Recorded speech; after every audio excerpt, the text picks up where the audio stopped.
Hello, hello, and welcome. So today I want to be talking about. We're going to do another round of talking about sort of health scenarios that you're likely to encounter and might be called upon to help people with. And after this week, for the next few weeks, we're going to switch to talking about making things, some production, and making medicines. So, but today I want to talk about mood support for the winter specifically. This is sort of a very common thing for people to use herbal remedies for, and it is a very well, it's something that people who need at this time of year. If somebody tends to have winter depression, or even it's not always depression in people, and some people it's more like anxiety, in some people it's more like insomnia or hypersomnia, not sleeping or sleeping too much.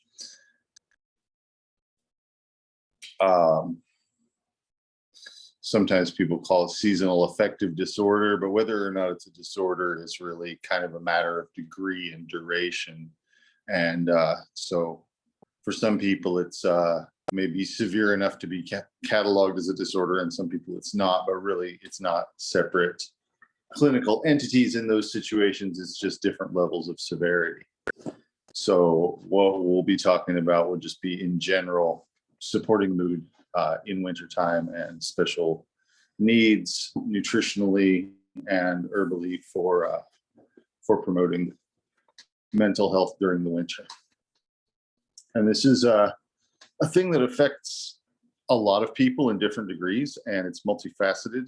It's not like what I was saying about sleep. It's not just the nervous system. We tend to look at this as being, mental and emotional, and therefore maybe it'll get categorized as part of the nervous system, but there's a lot more to it.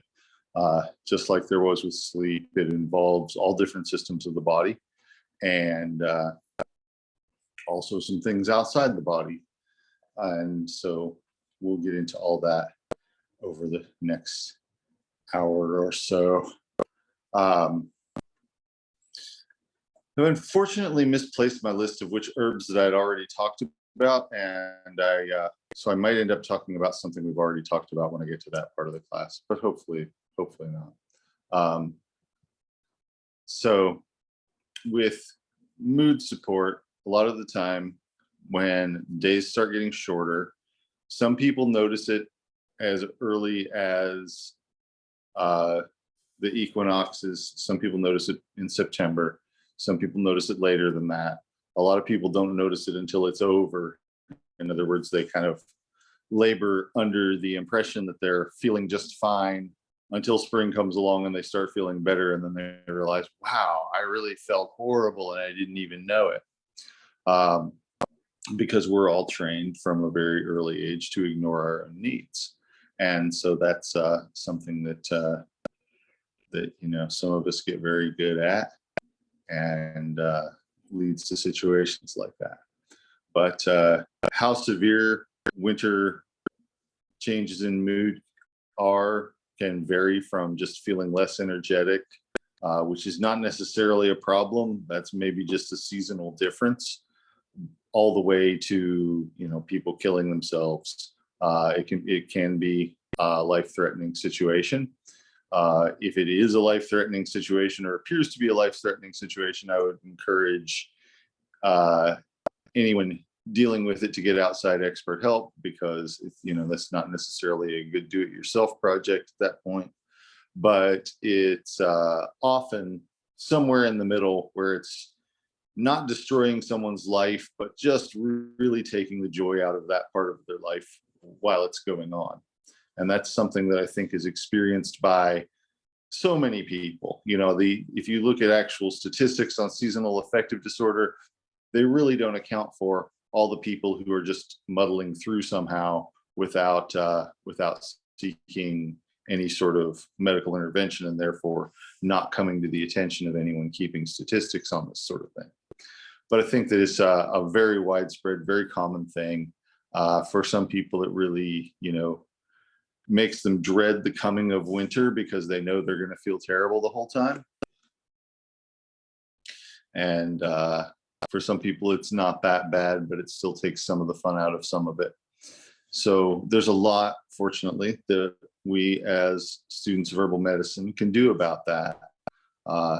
There are things that we can do nutritionally, and there are things we can do herbally to try and help support the body through wintertime. And my general strategy as far as supporting someone's mood during the winter is, first of all, to work on sleep, make sure they're getting enough sleep. Second of all, make sure that their nutritional intake is good, and maybe that it's a little bit extra good for winter, because a lot of the time in the winter, there's not as much seasonal produce. There's not as much fresh food, even though we have, supermarkets where we can get fresh food basically all year round. People don't tend to eat as much salad and fresh fruit and things like that when they're cold. So sometimes people end up eating a diet that's a lot more high glycemic, a lot more sugar and carbs during the winter. A lot of the time people gain weight during the winter because they're also typically less physically active, because it hurts to go outside because it's cold.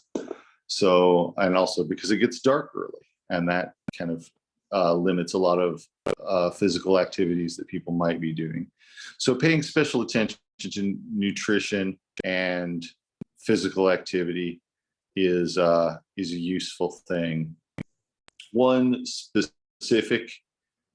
A couple of specific nutritional things that I think are good for people to include. One of them is vitamin D.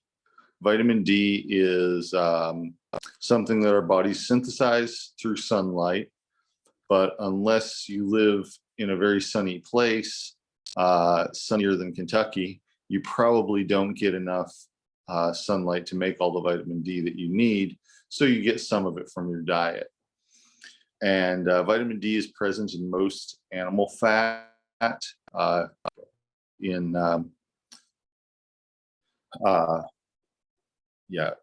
milk and eggs and animal fat in general. It's especially present in fish, the fatty part of fish.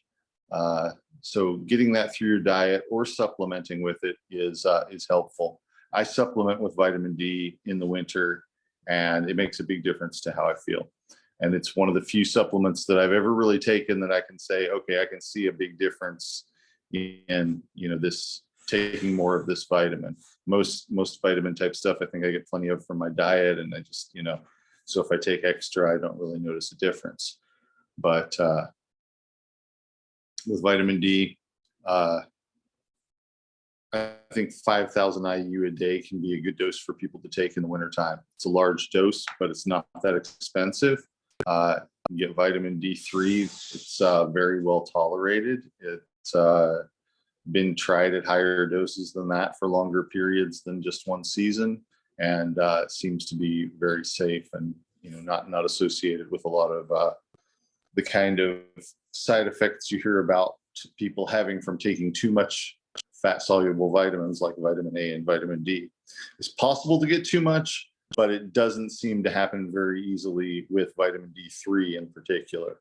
With vitamin D2, which used to be a cheap and widely used form of vitamin D, that's when people were seeing more hypervitaminosis D. And I don't think that there are many products on the shelf anymore that are vitamin D2. It's just not a very popular thing anymore. So vitamin D3 is the form that's probably most bioavailable and easiest for your body to use. And in that form, it's been given to people at 25,000 IU for 6 months, and without them seeing any change in any more presence of vitamin D type side effects in those people than in people who weren't given it. Just got a couple of chat things. Yeah, yeah, 5,000 daily can be a really good amount to take. It's a large dose, but your body stores what it doesn't need of it, and it probably doesn't absorb that entire 5,000 IU either. So that's something to be aware of. But vitamin D is a really important one. Magnesium is another thing that's important. I don't take supplemental magnesium. It doesn't agree with my stomach, at least the forms of it that I've had. There are a lot of different forms out there. But I do have to make a point of it to eat fresh fruits and greens to try and get it during the winter, because it does help noticeably or let's see, say noticeably. What I really mean is it does measurably make a difference in groups of people that take it versus that don't, and otherwise eat a similar diet. So it does appear to be an intervention that really makes a measurable difference. But for me personally, the supplement kind of upsets my stomach. So I just try and get it from food sources. But it's a good thing to have. And, in general, with the diet in general, trying to eat fresh fruits and vegetables and not just eat a whole lot of high calorie things that might not be commensurate with your current level of physical activity. Because if you eat the same in the summer as you do in the winter, it's not going to be a very balanced thing if your physical activity is not the same. So if it's summertime and you're out gardening and walking and enjoying being out in the sunshine and the warmth, and then in the wintertime you're huddled up inside and only going outside if you absolutely have to, which is the case for a lot of people, and there's nothing really wrong with that. It's a pretty natural reaction to winter. But it really, if you're eating the same amount of calories, then you're going to gain weight, and you're probably going to have higher blood sugar and things like that. So it's not necessarily going to have the same input, isn't going to have the same effect because your situation is different.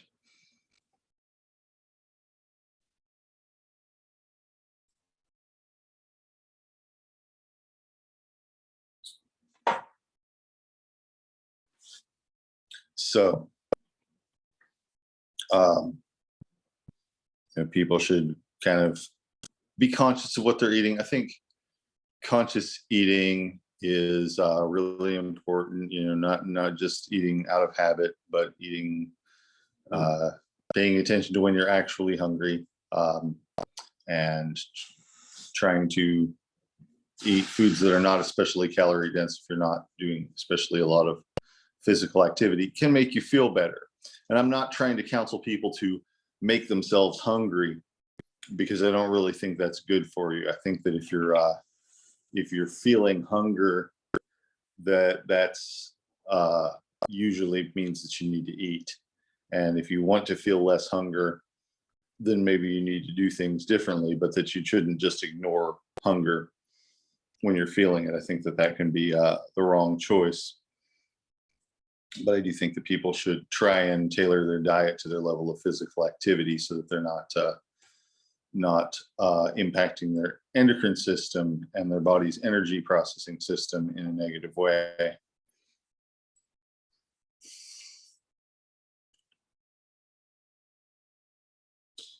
Typically, or let's see, not typically necessarily, but historically and evolutionarily, people in the wintertime have tended to eat a higher protein and higher fat diet that maybe was not as much well, it would be food that could be stored more easily, right? So things like meat that could still be hunted even though it was wintertime. And actually, meat's a lot easier to work with in the wintertime if you don't have refrigeration. It's a lot easier to keep. But nuts and seeds and things like that tend to come ripe in the fall. and be able to be stored for winter. So in places that had winter, a lot of the time that was what people ate during the winter. I do think it's a good idea to get fresh food throughout the winter too.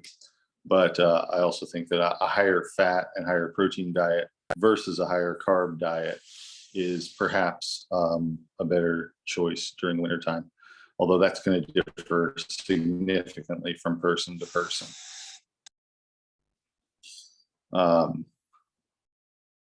Beyond diet, sleep is important. Sleep is also something that people might feel like doing more of during winter. And the ideal thing would be to adjust your schedule so that you can sleep more in the winter.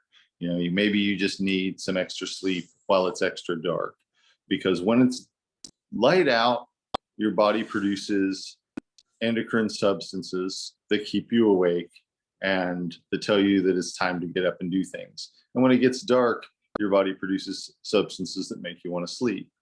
Usually, it doesn't always work out that way, but that's kind of the way that circadian rhythms are designed. And if you don't have the ability to, then that can cause some distress. That can cause the feeling of being tired all day long, which is something that a lot of people experience in the winter. And of course, the cultural reaction to that in the modern world is to drink caffeine. And while that works well in the short term for a lot of us, it can be depleting over time. So it's important to take time to rest in whatever way you're able to with your actual real life situation.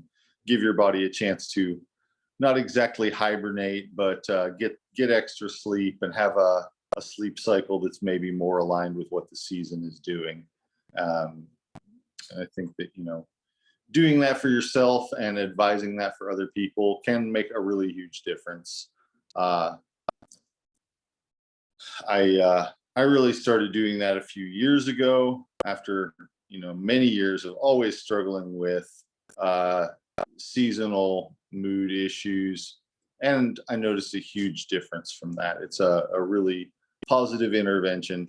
It's not necessarily one that everyone has access to. You know, if you're working a couple of jobs and you don't have weekends and things like that, there might just not be a lot of wiggle room for when you sleep and when you wake up. But if there is, take advantage of it.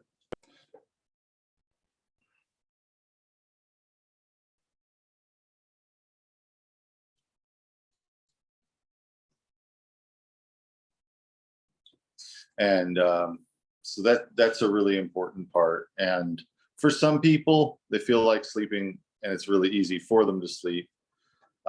For some other people, their circadian rhythms get thrown off because they're not able to line up their circadian rhythms with what they're really doing in their life, and they get insomnia.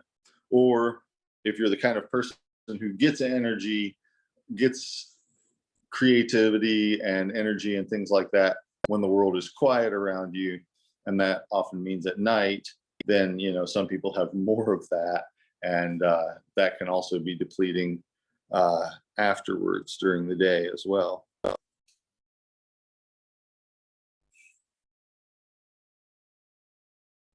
So there's a question of what amount of caffeine would be an acceptable amount that wouldn't interfere with sleep. That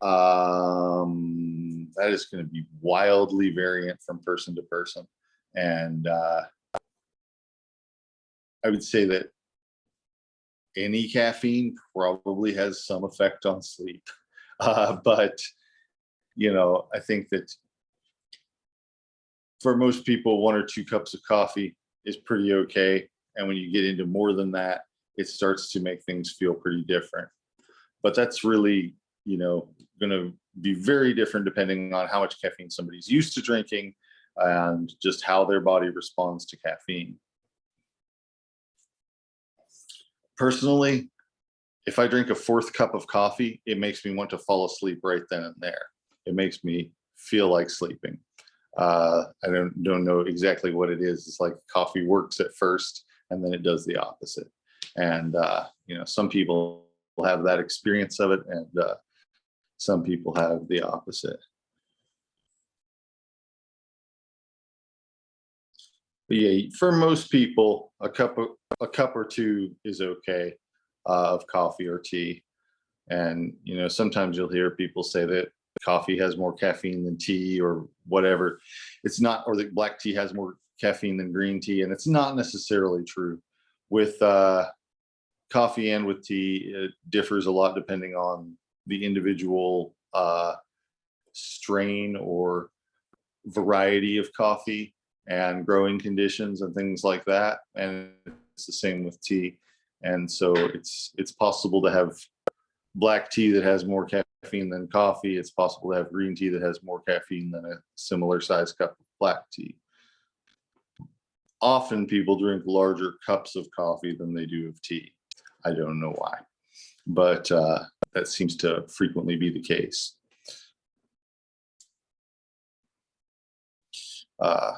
And often, of course, people are taking sugar along with these things, which gives you a boost of energy at first and then kind of gives you some letdown shortly afterwards.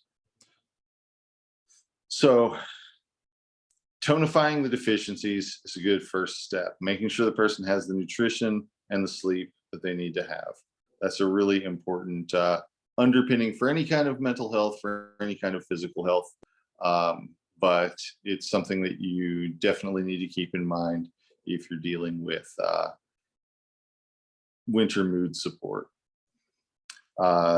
Another thing is this kind of like the second part of my strategy, which is more getting into the herbal stuff, is uplifting mood. Things that are kind of working against the feeling of grief or depression. Some people use St. John's wort for this, and some people get good success for it, but some people find that it doesn't really help right away, that maybe it takes a month to start working or something like that. And when you're talking about a 3-month-long winter, that's not as helpful as it could be. So St. John's wort is not like the wrong thing to do exactly, but it's sometimes not the best suited thing for this situation. One herb that I really like, probably my favorite one for this sort of situation, is Tulsi or holy basil. And it is just kind of uplifting, works against grief, works against sadness. It works quickly. It's a short-term thing. It's not, I don't think it's really working on raising your serotonin levels. I don't know exactly what it is doing, but whatever it is, it seems to be doing it pretty quickly.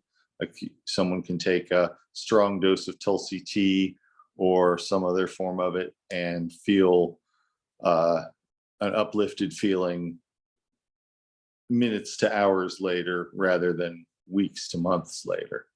So that's a really important distinction. Other varieties of basil work similarly. They don't really have as much of the tradition of use that that holy basil has, but they're very similar and they have similar substances in them, and they all have an uplifting effect.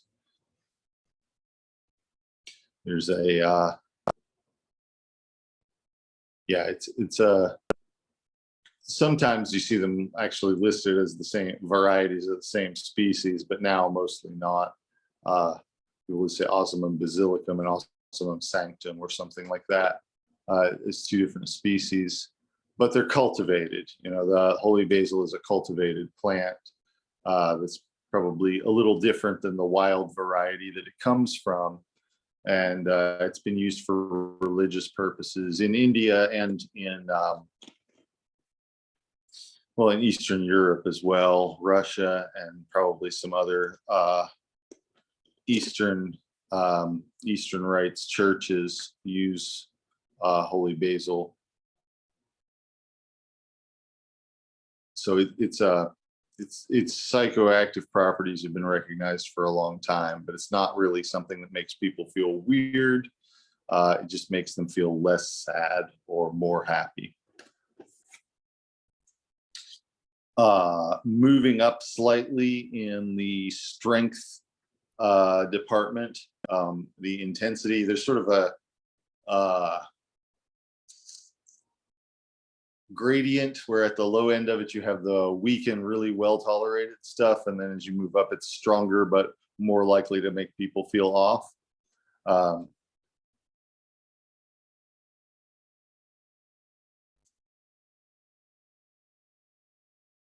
Yeah, holy basil is a really good herb for the brain. And I think some of the Western writers wrote about regular garden basil as a brain herb as well. So moving up the strength hierarchy a little bit, or the strength gradient, I should say. It's not really a hierarchy. Tarragon, another kitchen spice, very well tolerated. It can make people feel a little bit weird or have weird dreams and things like that if they take too much of it, but it tends to be uplifting as well. And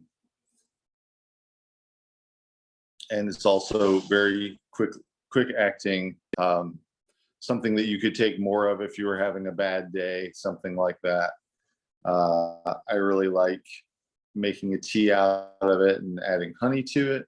Some people don't like to sweeten it at all. I also keep it around as a tincture, which I use for a variety of different things. But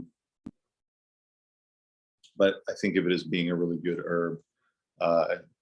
The Latin name is Dracunculus, which means dragon, little dragon. And the English name tarragon, I think, is also derived from the word dragon as well, or the Latin word for dragon. But it's sort of something that has been traditionally thought of in Europe as driving away evil spirits or malevolent influences, which, you know, it will kill parasites, and it will also elevate mood. And whether there are, you know, invisible and immeasurable entities causing that sorrow and depressed feeling, I can't really say, but if they are there, it helps get rid of them. And it does just can kind of elevate people's mood. If people get enough of it, it can sort of make them giggly. I've seen that happen a number of times, where people would have a large dose of tarragon and just kind of feel like a little bit silly and giggly, which might not be what they're going for, but it's also probably preferable to feeling really down and sad.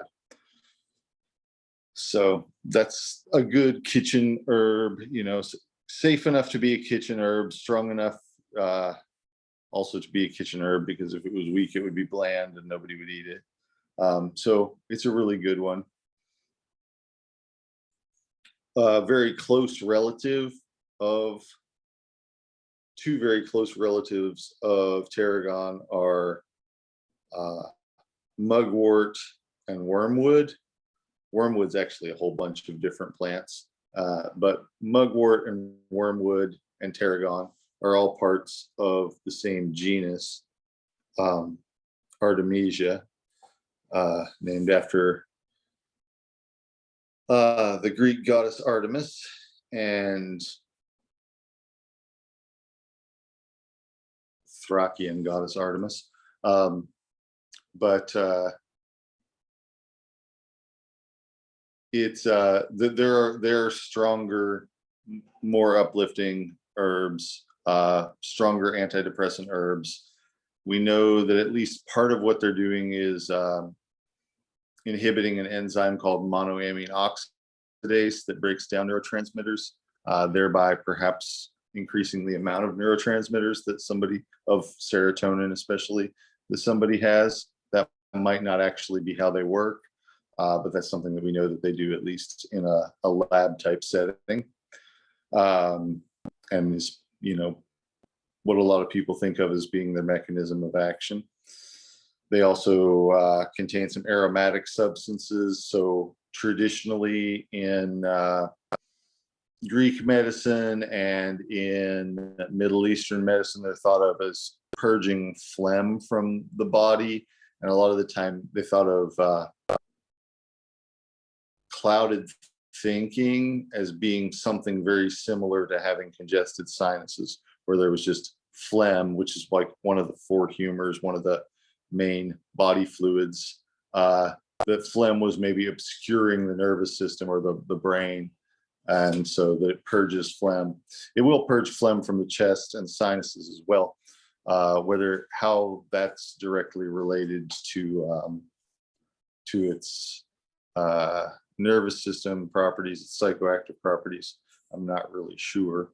But for the most part, these are kind of medium to strong antidepressants that work pretty quickly. They also do produce sleepiness in some people, and they give some people weird dreams. So those are things to look out for with them. And for some people, they'll actually increase their blood pressure too. So that's, if somebody has existing high blood pressure, it might not be the right thing to give them. So the basil is really safe. The tarragon is pretty much safe. The artemisia and the wormwood, the mugwort and the wormwood, a little bit less safe. Still pretty well tolerated compared to, anything like over-the-counter or prescription drug, but not as well tolerated, not as safe as the basil and the tarragon.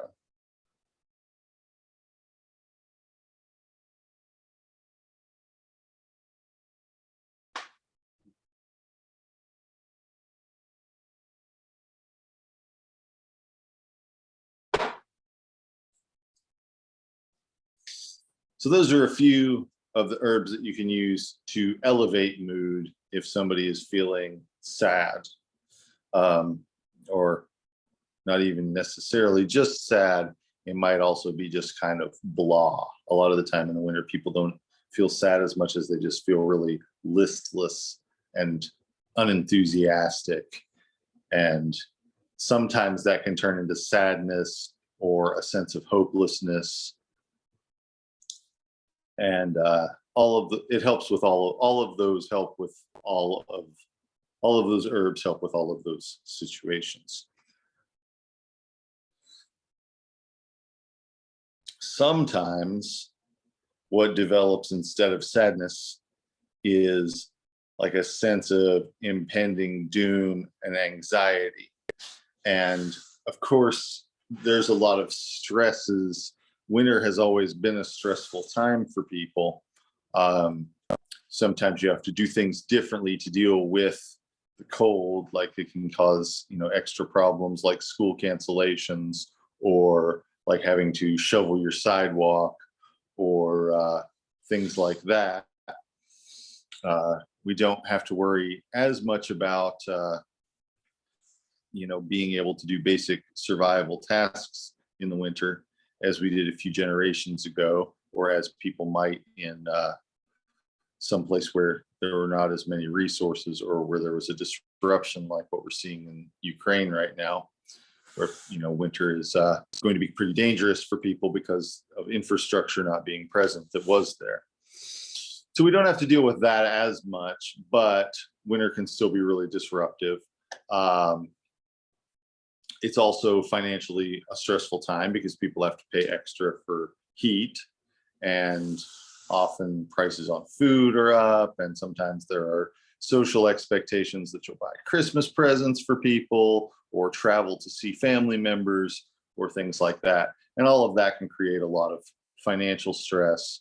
And that can, when that's added to the listless, joyless feeling that's already there for somebody for somebody who's struggling with their mood in the wintertime, that can often lead to a sense of kind of hopelessness, impending doom, anxiety, and kind of continuous stress. So there are herbs that help with that too.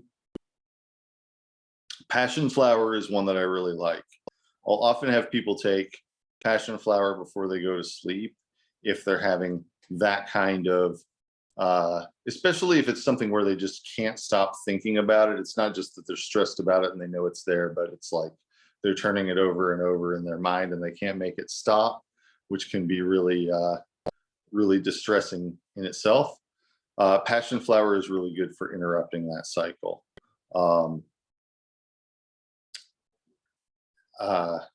So that's something that I would sometimes use in that situation. It's often one of the first things that I would go to. Tilia and chamomile and skullcap and all the other calming herbs are also helpful, but passion flower seems to be particularly helpful, and something that where the dose to make you stop turning things over and over and over in your mind is not necessarily a high enough dose to make you feel like you need to go to sleep or sleep longer or whatever. So I often do have people take it anyway right before sleep, just in case it causes drowsiness. Sometimes I have them take a few drops under the tongue throughout the day as well if they're struggling with it. But it does tend to produce relief from racing thoughts and anxiety before it produces sleepiness, at a lower dose than it produces sleepiness. So that's a useful one to keep in mind for that purpose. Valerian is another one that I use for that purpose. It's probably what I would use if passion flower didn't work most of the time, or if it were more severe. And valerian will often make people feel sleepy. It might make them feel draggy, but it's if it's bad enough that that's okay, then sometimes that's what I would use. And of course, just like with anything, it's dose that makes the outcome. So, depending on how much you give them, you might be able to find a good sweet spot where they're not feeling drowsy, but they are getting relief. But that's harder to do, in my experience, with valerian in that situation than it is with passion flower. But valerian will work in sometimes more extreme cases. Just a moment, I'll be right back.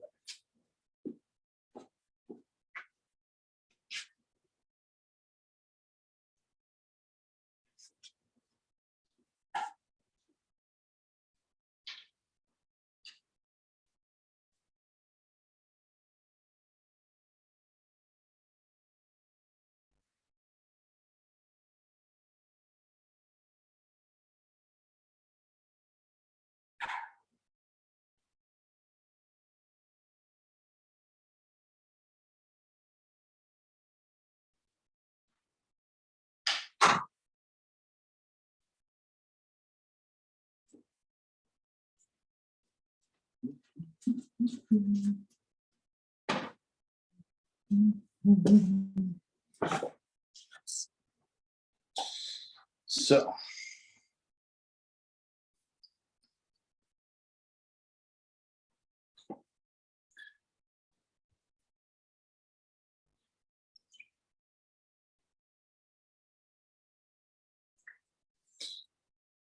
yeah, uplifting, calming is another important part of the situation. And then I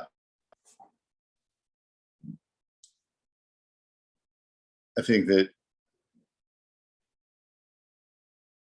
for some people, it's really helpful for them to kind of keep track of what's going on with their mood and how they're feeling on any given day. So if somebody is able to and has the energy to, the organization and executive function to, sometimes journaling is really helpful.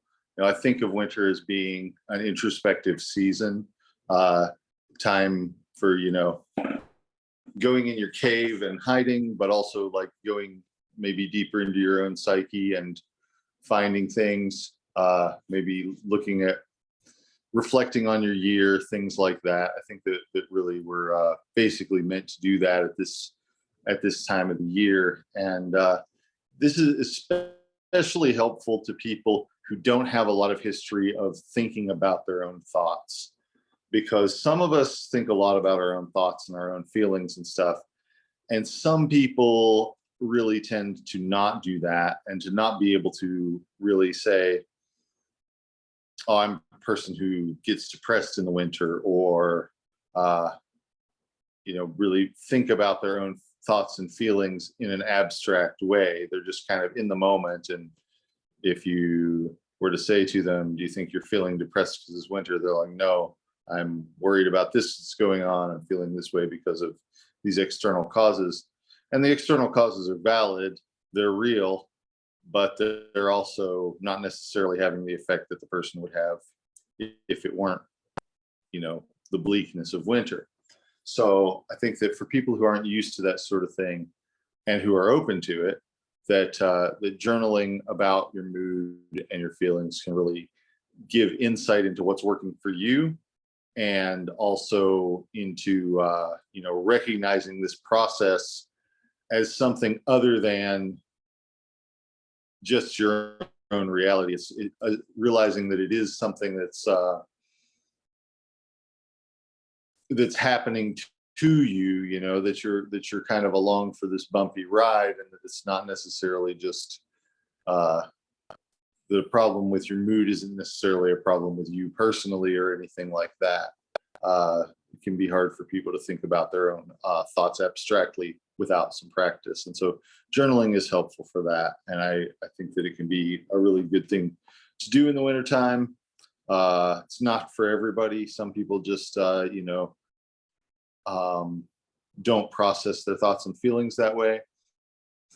Some people just don't have the energy or the organizational skills to make it happen for themselves. And that's okay too. You've always just got to kind of meet the situation where it's at.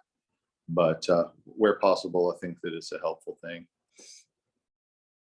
Another practice, physical practice, that is helpful in supporting the mood in the wintertime is getting some cardiovascular exercise that makes you have to breathe harder, not just like, not just yoga, not just weightlifting, but something that's making you move and that's making your heart beat faster. The other things can be good too, but the cardiovascular aspect of it gets your heart pumping, gets some adrenaline going, often kind of makes people feel a little more invigorated instead of just blah. And so that can be helpful. What type of exercise somebody does is kind of largely a matter of personal preference. Of course, I'm not a fan of running. I think that walking is good, but I think that running is high impact and not really much more exercise than walking. At least in a good way, it's not much more exercise than walking, but in terms of how hard it is on your joints and things like that, I'm not a big fan of it. Cycling is good. Biking, not so high impact, but very aerobic, very cardiovascular. Swimming can be too, if you have a place to swim in the winter, if you're so lucky. Here in Lexington, you can get YMCA memberships, and they're not that expensive. Or, they have programs where you can get a reduced rate on them, and then they're not that expensive. But it's, that's certainly indoor swimming is not available to everybody, just depending on what facilities are around where you are. But it is a great way to get your heartbeat going, and again, gets your breath going fast, gets your heart going fast, and uses your body some, and so that can be really invigorating and help to move all the fluids in the body. And when you're moving the lymph through your body, toxins, waste products are getting processed out of your body through your liver and your kidneys and your spleen, and all of that tends to make people feel refreshed, make people feel better. So I think that's a really good thing to do.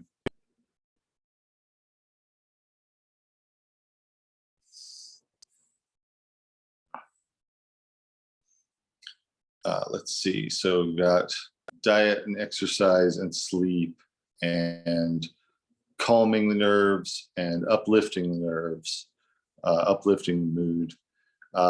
And then stabilizing the mood.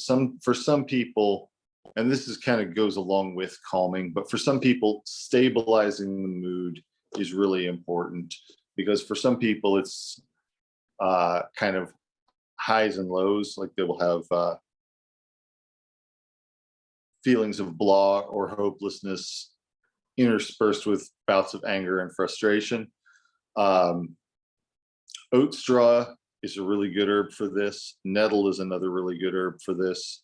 They are just kind of gently nurturing to the nervous system and stabilizing to the mood without being really mood altering in the moment.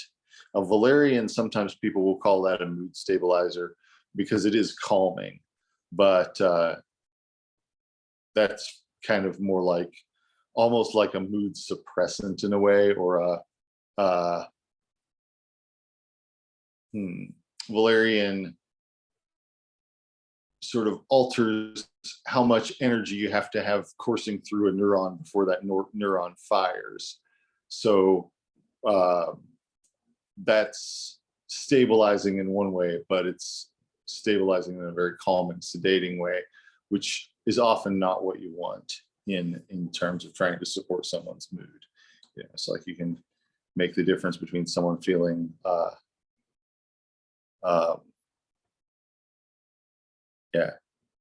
tired and listless because it's winter versus tired and listless because they've had a lot of valerian, and that's not necessarily the ideal situation. Although again, dose can make a big difference.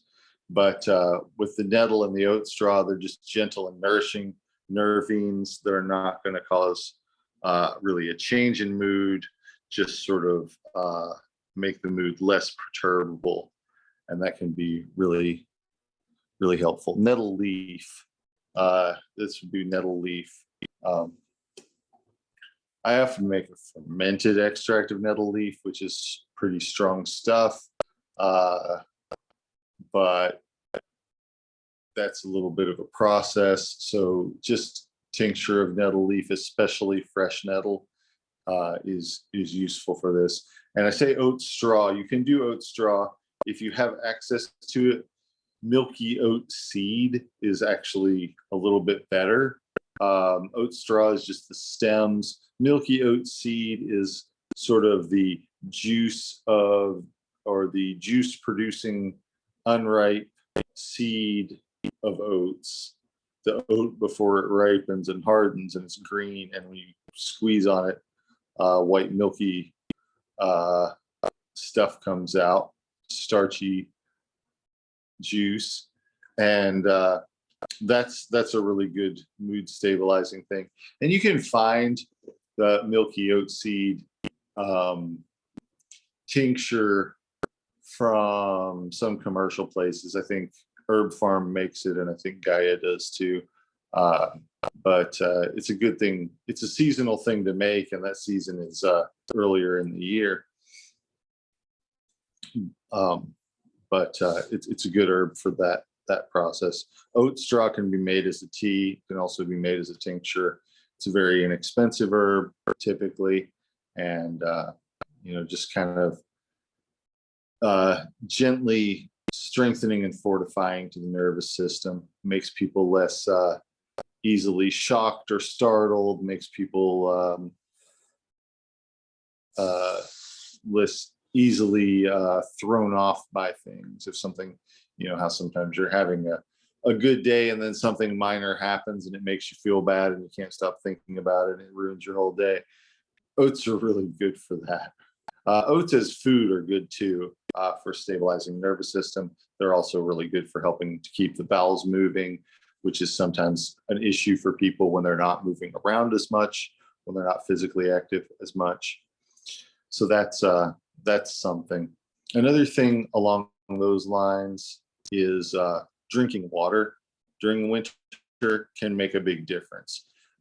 People often don't feel thirsty as much during the winter because they're not hot, they're not sweating, but winter air is very dry. Cold air is very dry because cold air can't hold much moisture.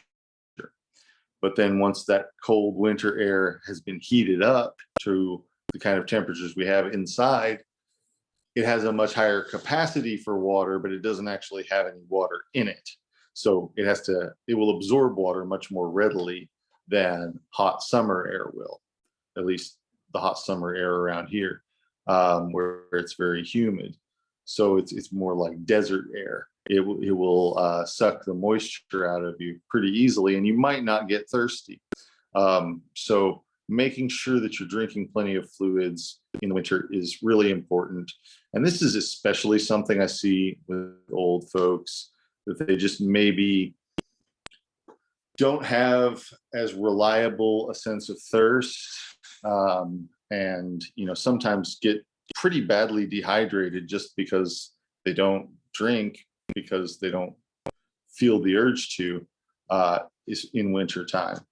So that's something that, if you don't drink enough water, you're going to have minor aches and pains all over your body because things are stiff and dry, and you're going to have you're probably not going to feel as good because you're not as comfortable, and you might not ever connect that with the need for water. But if you get plenty of water, it'll often help to fix things. And that's kind of in keeping with the idea of the sort of one of the central ideas of the traditional medicine from India, Ayurveda, is that the way to be healthy is to keep the fluids in your body freely moving. And so, hydration is a big part of that. Soluble fiber, like what's in oatmeal, is helpful with that too. So those are useful things to have to be doing that I probably should have included in the diet section, but didn't think of them until I started talking about oat straw. So anyway, oat straw and nettles are both really good fortifying tonics for the nervous system, and that's something that some people need it a lot more than others, but it can be a good part of the strategy to have if you're working with someone, whether it's yourself or someone else, dealing with mood issues in winter or needing mood support during the winter.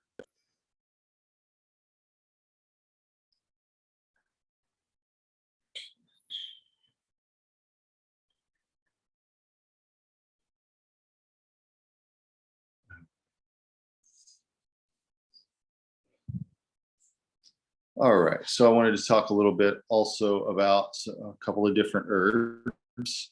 And the first one I want to talk about is Japanese knotweed, also known as hujang, which is its Chinese name, which means tiger cane, because it's kind of red and brown striped on the stem at a certain point in its ripeness. But this is a plant in the buckwheat family that was introduced to North America as an ornamental and has become a very, very invasive weed. It will often grow in places that have been disturbed by humans. And once it gets growing, it's very hard to get rid of. It reseeds itself plentifully. It will grow in very crappy soil, often in things like piles of rocks or rocky ground that's not easy to pull it up out of. In our area, I see it growing along the river a lot, and it can take over a whole hillside pretty easily, pretty quickly. There will be one year a small clump of plants, and then the next year a whole big field of them. Seeds get tracked through the mud by animals. So it's very invasive, and if you get the chance to, it's something you can harvest as much as you want. And if you harvested every plant that was alive in North America, nobody would be mad at you. But that being said, in its native range in Asia, it does have a tradition of use as medicine. And since it's been over here, it's been used quite a bit for medicine as well. It's used as sort of a long-term anti-inflammatory and anti-infective. Um, if somebody has a long-standing infection of some sort, uh, perhaps one that's not easily gotten to from the surface of the body, or one that's sort of something like if somebody has a staph infection, for instance, that just keeps coming back no matter how much you treat it, or urinary tract infection that just keeps coming back no matter what you throw at it. Sometimes, not all the time, but sometimes this herb will help to deal with that. And if it's taken for a period of months, sometimes it will make that sort of thing go away and stay gone. And so it's decreasing inflammation. It has lots of antioxidants in it. And it is also maybe changing the body chemistry in a way that slowly but surely gets rid of some infectious organisms. And so that's a useful trick. In recent years, a lot of herbalists are using it for people with Lyme disease. I have not had great success using it in that situation, so it's not one of the first things I reach for. But it is very popular, and something that, I think one person in particular really promoted a lot as being kind of his particular protocol for Lyme, and that a lot of other people have taken that up and started using it the way that he wrote about it. And some of them say that they've had good success with it. I personally cannot say that myself. I've had better success with some other things, garlic and artemisia, and lobelia. But anyway, it does have that current frequent use in the herbal community. Second. What was its Latin name? Okay, so that's really a good question. Reinutria japonica is, I think, its current Latin name. I'm going to write that down.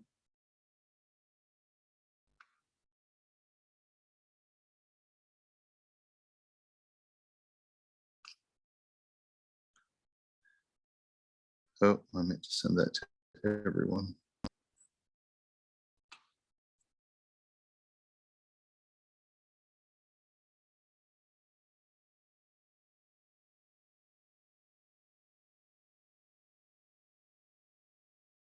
That being said, it has had a number of Latin names. Fallopia japonica is another one that you'll often see given for it. So it's changed its classification a couple of times.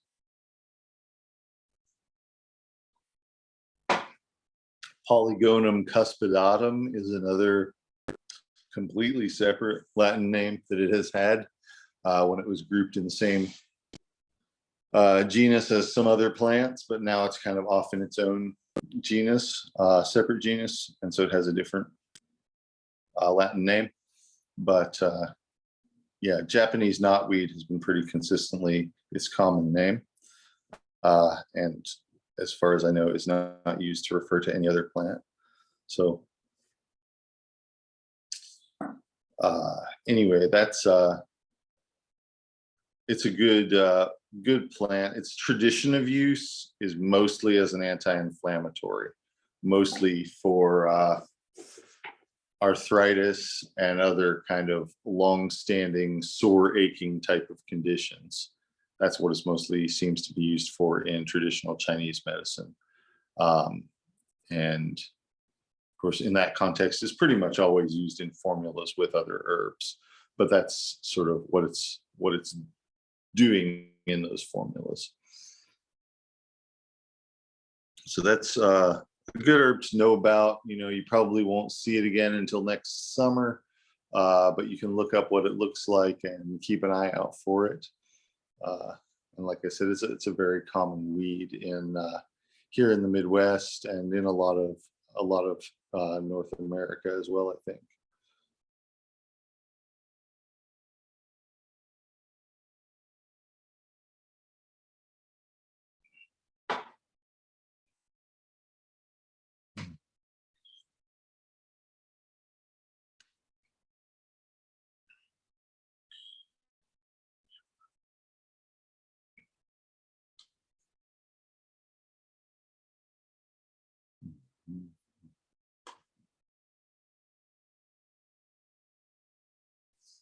The most common form that I would use that in would be as a tincture. It's usually used as a decoction in traditional Chinese medicine, where it's actually kind of simmered and cooked a little bit, even though it's not. It's the stem of the plant rather than the root. I mean, it's the whole above ground part, but that's especially the stem. That's the medicinal part, and often we don't cook above ground parts of plants, but in this case, that's kind of the traditional way that it's used. And it's got some kind of stuff in it that thickens the water and gives a lot of body to it that comes out when it's simmered for 15 minutes or so, as opposed to just making an infusion of it or something like that. One of the things that So it you contains. only use the stem? I'm sorry, I didn't mean to interrupt you. No, it's fine. You don't only use the stem, you can use the whole above ground part of it, but like the stem is pretty big. It's mostly stem. The plant's mostly stem. It's just a very chunky stem. It almost looks like bamboo or something like that, but it's not as hard as bamboo, but it kind of has that same notched appearance that bamboo has, or sugar cane or something like that. Yeah. One of the things that we know of that is in it is an antioxidant called resveratrol, which is also in grapes and in, I think, pine trees, and there's a lot of it in this particular plant. So antioxidants tend to be slightly anti-inflammatory, mildly anti-inflammatory, and also to preserve cell integrity. They make it so that when cells are dividing and making more copies of themselves, that they do so more faithfully and with less transcription errors or mutations or anything like that.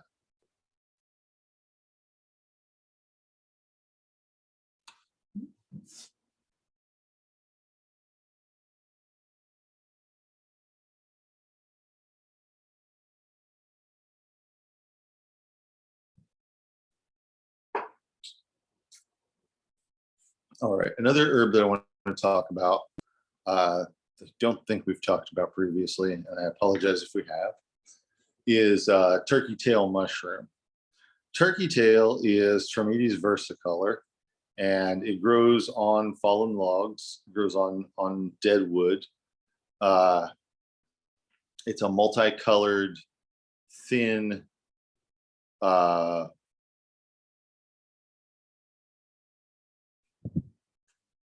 flat. It's a polypore, so it's kind of like a shelf fungus or a bracket fungus, but it's very thin, almost papery, or like more like the thickness of cardstock.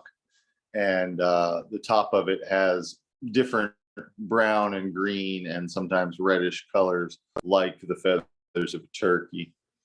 And so it's called turkey tail. So I thought that it would be a good Thanksgiving herb, but just because of that. But it's mostly used as support for the immune system, and it's especially used as support for the immune system in people that have cancer. It's like other mushrooms, it contains alpha and beta glucans, which are sort of like starches that fuel the immune system, immunopolysaccharides. It also contains a bunch of other stuff that hasn't been real well researched that can kill germs and seemingly help the body to rid itself of cancer cells. I have only had one person that I've worked with who elected to do just this when they had cancer. They had done some chemo and it hadn't gone away, and they took large doses of turkey tail for a while, and then they went into spontaneous remission, which spontaneous remission basically just means your immune system successfully fought off the cancer. So I can't say for sure that the turkey tail is why that happened, but it happened to coincide with it, and person in question is still alive many years later. So you know, while I can't necessarily take credit for that, I consider it a win because it turned out the way we wanted it to turn out. Most of the time, I'm giving turkey tail as a supportive thing to people who are doing other types of treatment as well. And it tends to be compatible with other things. It's essentially food. I mean, it's very food-like. You don't actually eat the mushroom. You cook the mushroom in hot water and you drink that. Sometimes I use hot water and alcohol, cook it in hot water and then soak it in that and alcohol so that it's shelf stable and doesn't go bad, and maybe get some other substances out of it. But the hot water is really the main thing that does the extraction, that gets the stuff out of it. And that seems to contain some acids and some starches, some of the immunopolysaccharides, and some different types of acids that are found in mushrooms. I'm not exactly sure what makes it very different than any other mushroom that's used in similar purposes. Maybe it's not, but it does have a history of use for this sort of thing. And like I said, I use it pretty often in people who are also undergoing chemotherapy, also undergoing other treatments, radiation, things like that, for cancer. And it doesn't interfere with those treatments. And it appears to me pretty consistently that the people who are doing this have better outcomes than average people going through these treatments. Now, it could be that they're coming to me because they're very motivated about their health, and motivated about their health people just have better outcomes in general. So it's very hard, in that kind of a chaotic situation, to specifically attribute an outcome to a cause. But over the course of more than 25 years that I've been using this with a lot of people with cancer, it does seem like it makes a difference, like it is part of what's helping. I don't, like I said, don't have a real way to measure that, but I give it to people, and it doesn't have much of a downside. It's not something that you have to worry much about it doing something undesirable to them. It's basically just mushroom tea. And from what I can tell, it seems to help. Cancer is not its only application. It's also good for strengthening the immune system in general. I have used it occasionally in people that were having autoimmunity, where their immune system was doing something destructive, and yet we wanted their immune system to be strong to resist outside threats. And it does seem to be able to navigate that space pretty well, to where they're not having the autoimmunity, but more of other types of immune function.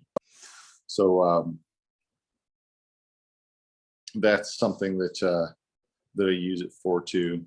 When people who are on immune suppressants need some kind of immune support, it seems to be able to help some with that, without sending the immune system into overdrive or triggering a flare up or anything, but to just sort of, again, nourish and strengthen the immune system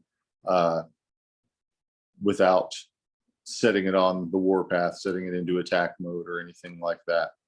So that's a useful tool to have. Yes, I would definitely say that it's an immunomodulator. So it changes how the immune system is functioning, is what that means. So it's definitely doing that. And some people would also call it an adaptogen, meaning that it changes the body's ability to deal with stressful situations, or helps the body to adapt to situations, because our immune systems tend to be suppressed by stress. We make more steroids in stressful situations, and our immune systems get depressed by those steroids. And the turkey tail seems to be able to help with having more immune function or better immune system outcomes in spite of having those immune suppressant substances in the system. And turkey tail is one of these herbs that has really a history of use that's mostly more rooted in folklore than in anything documented. It's not so much something that you can find a lot of written information about going back for centuries, but it probably has been used that long. It's just been used by people who didn't write stuff down. So not as much of that sort of information about it available.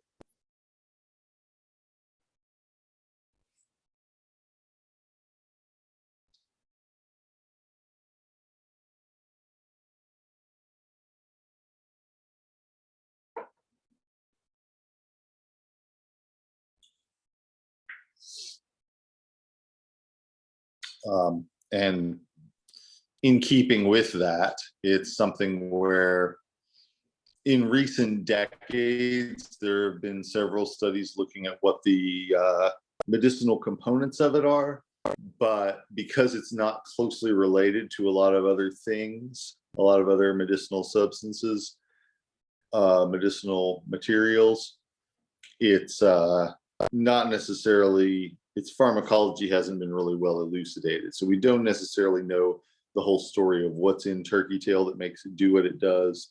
And we don't necessarily know physiologically the whole story about what it does.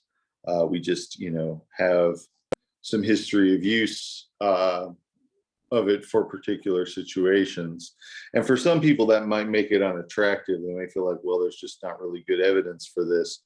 But to me, the fact that there's not really well documented evidence for what's going on with it is outweighed by the fact that it's really well tolerated. And so it's not like, we know that there's not a lot of downside to it, and there appears to be a fairly substantial upside to it in the right situations. And so that's kind of, knowing that is often enough reason to give it a try, especially in situations that might otherwise be difficult to treat.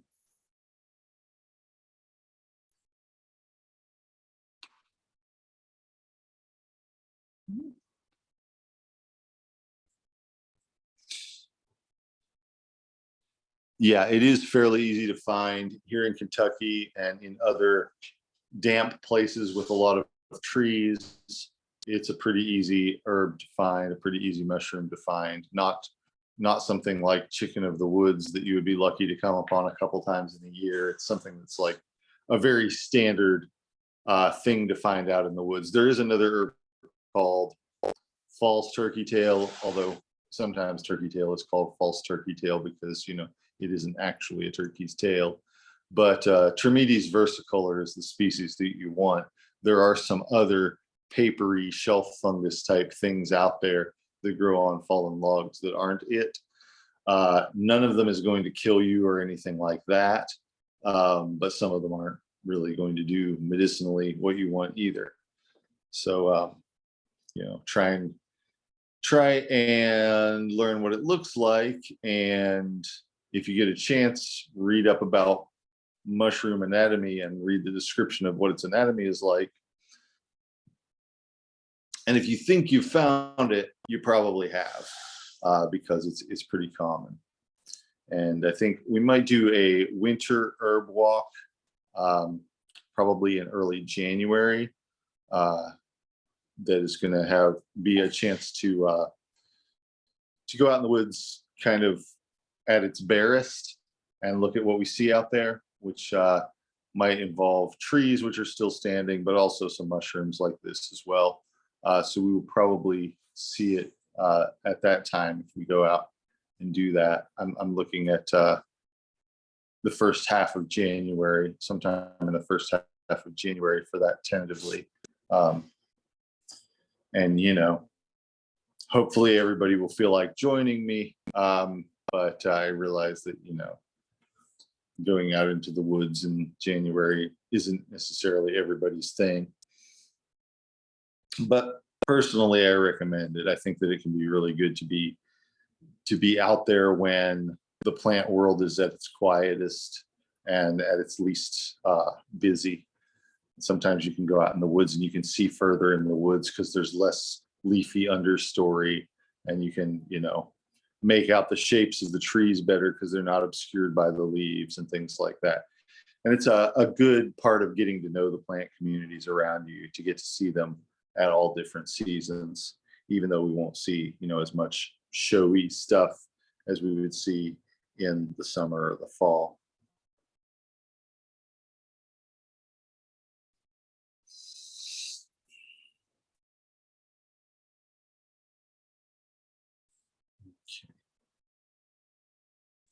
Another thing that I wanted to mention, slightly off topic here, but I am going to be doing something on December 23rd. And some of you came over to the house after the last herb walk and had some wild food and stuff like that. I'm going to be doing kind of a bigger and more involved version of that on December 23rd. It's something I used to do every year, but haven't done in a couple of years since the pandemic started, but I was going to this year. So if anybody here wants to come to that, you're very much welcome. And I will, I'll mention it again later on, but I know that some people are already planning things and stuff like that. So that's something that I would be glad to have everybody over who wants to come over for that. And there'll be other people there as well. So we'll have some wild food, probably some stuff with acorns and some wild mushrooms and things like that.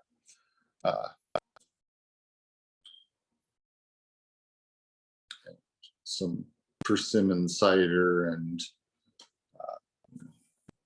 things like that. Wild and homegrown foods.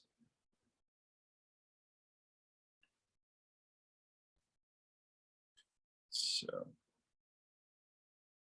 gotten to see plant collections from some of you at this point, and really glad to see those, and hope to see some more of them.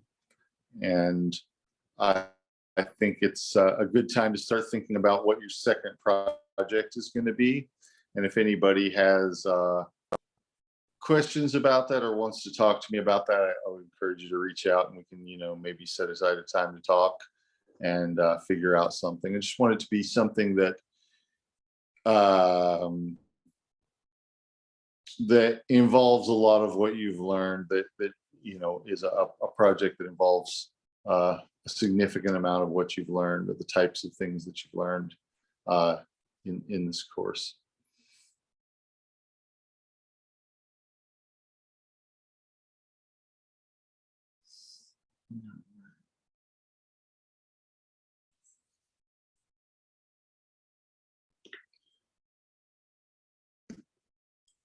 Well, so does anybody have any questions about any of that? I have a question about the second project. I don't Yeah. know if I missed something, but I'm not real clear exactly on what you would like for it to be. Are you wanting us to create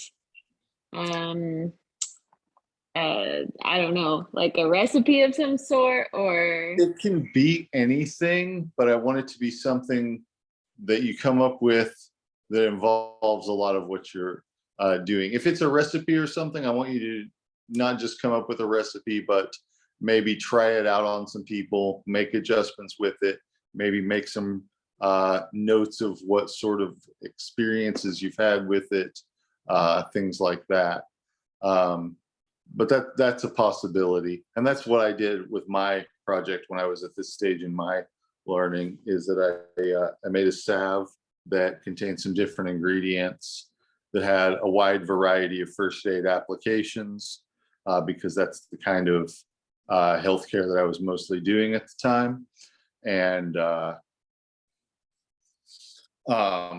then I used it on a bunch of people and wrote up some like cases of what sort of effects results I saw.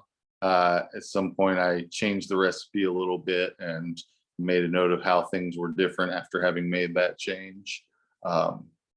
So that would be one way to approach it. It doesn't have to be a product that you make. It could be some kind of process, something that you do, like a community outreach thing where you maybe get some people together and take them out in the woods and teach them about some plants that you've learned about. Or, it could be something that you write up or create.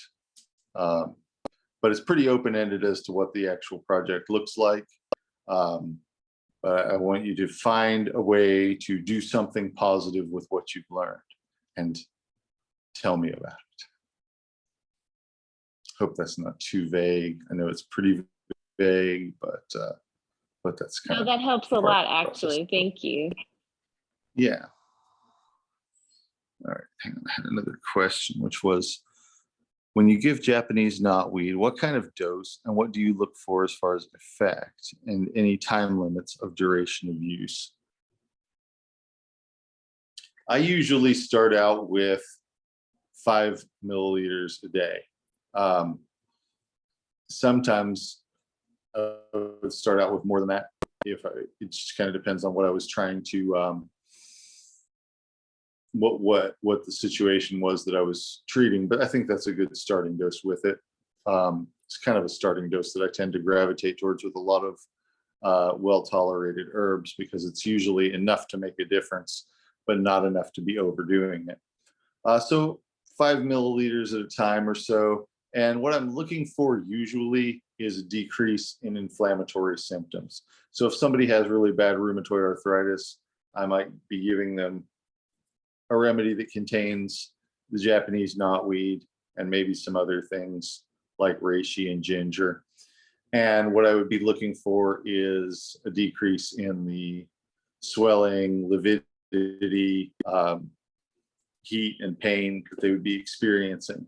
And if they're experiencing something like, I mentioned urinary tract infections that don't go away. If they're experiencing something like that, I would be looking for it to go away and also to stay gone for longer than usual. And it would take a while to know if it was going to do that. Usually that's not what I would do to try and get rid of one. I'd do something stronger to get rid of it, and then maybe keep them on that to see if it would stay gone for a period of months. There isn't really a duration, an upper limit of use as far as duration goes. A lot of people, especially people in the Lyme community that are using it for that, will use it for years and years without seeming to have any real downside to it or real problem from it.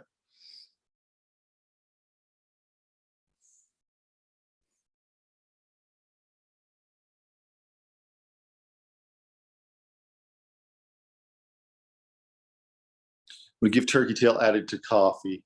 That is definitely a way that people take turkey tail. I don't like mushroom coffee, so I tend not to think of giving that to people. But some people do. I think I actually have some of them. Yeah, haven't heard somebody gave me. Yeah, it's like it's reishi. Yeah, Ganoderma and coffee, instant coffee made with mushrooms. To me, it's just kind of a weird combination of coffee and soup. It's kind of like brewing coffee with chicken broth or something. There's no reason that you can't, but it just, like, to me, as far as palate goes, it's kind of a mismatch. That said, it is a popular way to use it, and people do, and there's no big reason not to. I just happen not to like it myself. But yeah, you can. It's a decoction, and it does tend to give a darker brownish color to the liquid that it's being decocted in. So, it would at least blend in well as far as that goes.